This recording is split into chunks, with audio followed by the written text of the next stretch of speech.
Well, you're right, guys. I put a question out to my club members. Anything you'd like me to have a go at making? And Kate come back with, ooh, a nice Turkish red cabbage salad would be good. So here I go with my red cabbage kebab salad.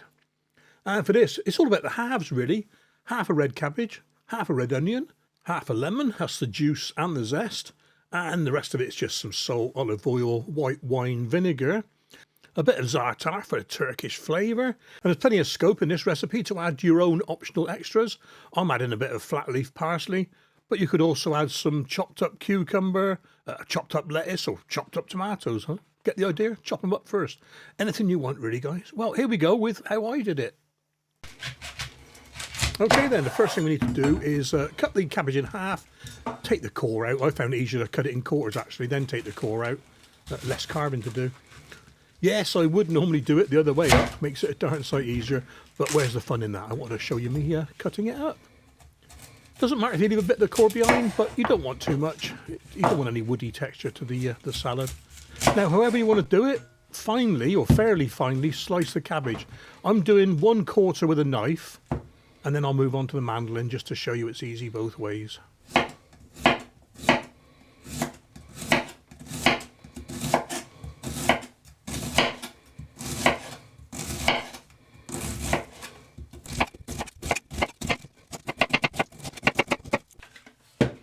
This is my mandolin type tool. They used to be called V-slicers in the old days, just V-slicer. I remember I had one when they first came out from QVC.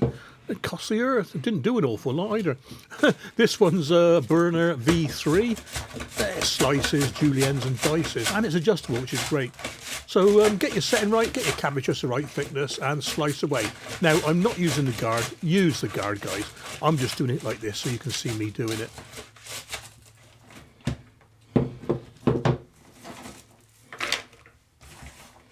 And a little chunk at the end, you can kind of chop it up with a knife or bin it.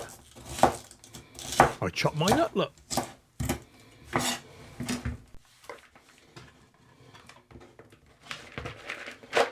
Break any chunky bits up with your fingers. Then sprinkle over a half to a teaspoon of salt. Give it a good shaking and mix it all in.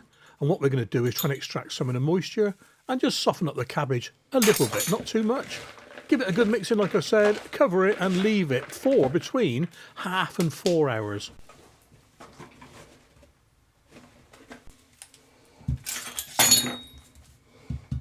And much the same routine with the red onion. Have it, top and tail it, peel it and slice it. Now with the slicer, I'm setting this really, really thin. The thinnest it'll go actually is probably a millimetre thick. And again, I'm not using the guard, so be careful. The reason we're having it so thin is it's the cabbage that's the star of the show, not the onion. So let's have a quick look. Yeah, very, very thin look. It's the cabbage that's the star of the show. The onion is there as a supporting act. It shouldn't be taking over the flavour from the cabbage. So once again, in a bowl, 1/2 teaspoon of salt and leave it for the couple of hours. Now, the observant ones amongst you may be asking, why didn't he mix the onions with the cabbage and do the salting all in one go? I didn't want to risk the onion flavour leaching into the cabbage. That's all it was. Like I said, the cabbage is the star of the show. In fact, I've probably said that 3 times now.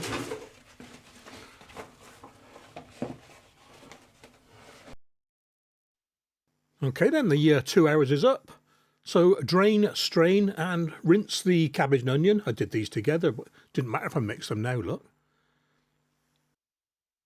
And what we're going to do is give them a good drying, good patting dry. Take your time over this step, just to stop the cabbage and onion going all soggy. I used a tea towel, rolled it up and scrunched it and rolled it and scrunched it, and a bit of kitchen tissue later on in the bowl.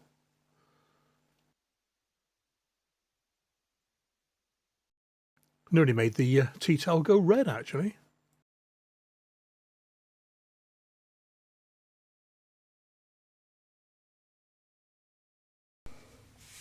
Like I said, I'm using a bit of flat leaf parsley as an optional extra in this one.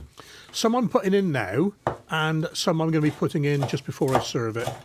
The reason I'm putting some in now is I want it to soak up some of the marinade. I normally leave more stems on than this, but I just didn't want them to be a little bit crunchy in the salad. Parsley stems can be almost like mini twigs sometimes.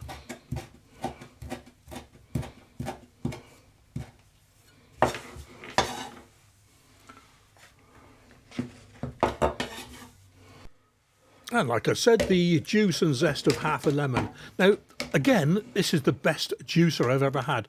Look how coarse that bit in the centre is. It's got like, I don't know, splines on it, and it really does get all the juice out.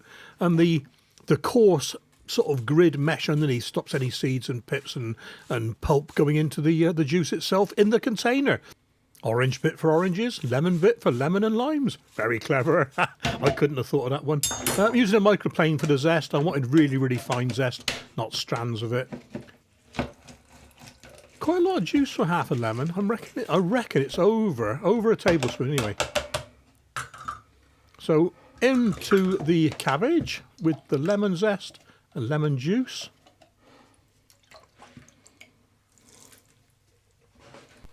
In with a tablespoon of olive oil.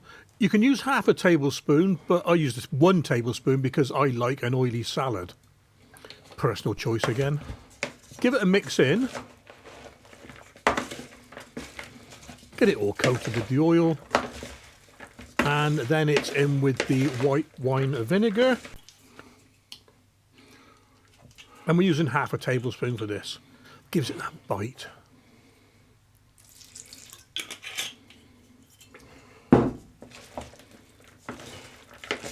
And again, another good mixing.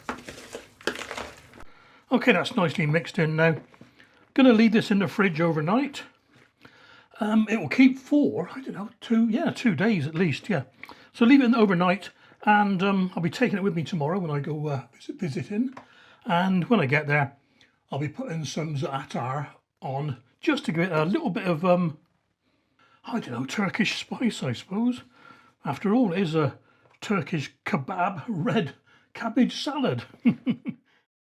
And here is the finished product when I took it to my friend's house. That was a side dish for 11 people, and there was still a little bit left, so it's quite a lot. I added an extra half a handful of flat leaf parsley, some chopped, some quite big leaves, as you can probably see in the centre there, and just before serving, a big sprinkle of the zaatar. I'll tell you what, those flavours really, really soaked into the cabbage overnight. I actually got asked for the recipe by 2 different people, so thumbs up from me. And I'll tell you what, that is now high up on my double diggy thumbs up list. One to keep forever. I'll be taking this to my daughter's next barbecue as well. I hope you enjoyed this one, guys. Take care, stay safe, and I will catch you on the next video.